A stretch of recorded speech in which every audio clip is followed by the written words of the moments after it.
Hey there, fellow thrill seekers, and welcome back to our channel. And today we're diving into a bone-chilling tale that will send shivers down your spine. Gather around as I recount my terrifying encounter with none other than the ghost of John F. Kennedy at Arlington National Cemetery.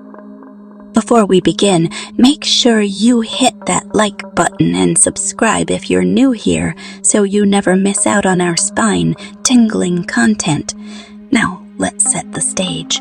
Arlington National Cemetery, a place of reverence and solemnity, stands as a final resting place for heroes and leaders who shaped our history. It was a misty evening when I found myself at the gates of Arlington National Cemetery. The sun had just dipped below the horizon, casting eerie shadows across the tombstones. The air was heavy with the weight of history and the stories held within these hallowed grounds. Armed with nothing but a flashlight and my courage, I began to explore. As I ventured deeper into the cemetery, the atmosphere grew more intense. The gravestones seemed to watch me, and the wind whispered secrets from times long past. I stumbled upon the eternal flame, the eternal resting place of John F. Kennedy.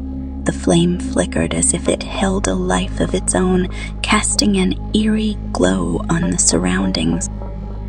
Suddenly, a chill ran down my spine, and I felt a presence, an otherworldly energy.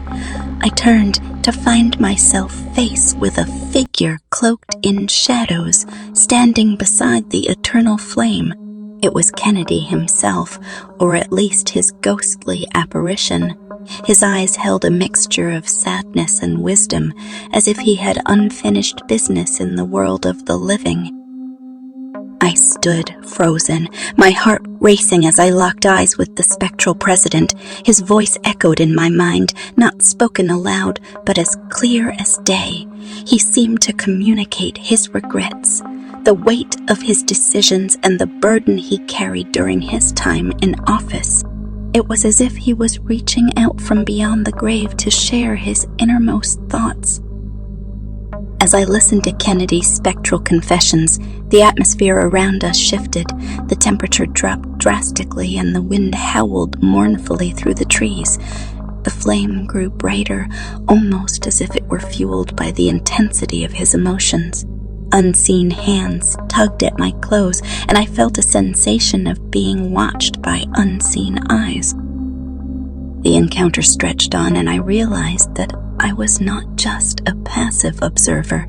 It was as if Kennedy's spirit sought some form of catharsis, and he needed a witness to his torment. He revealed personal struggles, political dilemmas, and the weight of his legacy. It was a side of history rarely glimpsed, a side that haunted him beyond the grave.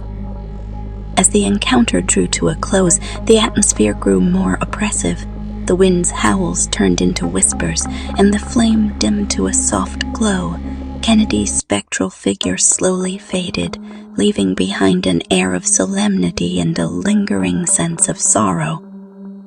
I stumbled back, my mind racing with the intensity of the encounter. With shaky steps, I left the eternal flame behind and made my way out of the cemetery. The mist seemed to part before me, as if the spirits of Arlington were granting me safe passage. And there you have it, my friends, a tale of a bone-chilling encounter with the ghost of John F. Kennedy at Arlington National Cemetery. Remember to hit that like button and subscribe if you want more hair-raising stories like this one. Until next time, stay curious, stay brave, and never stop exploring the unknown.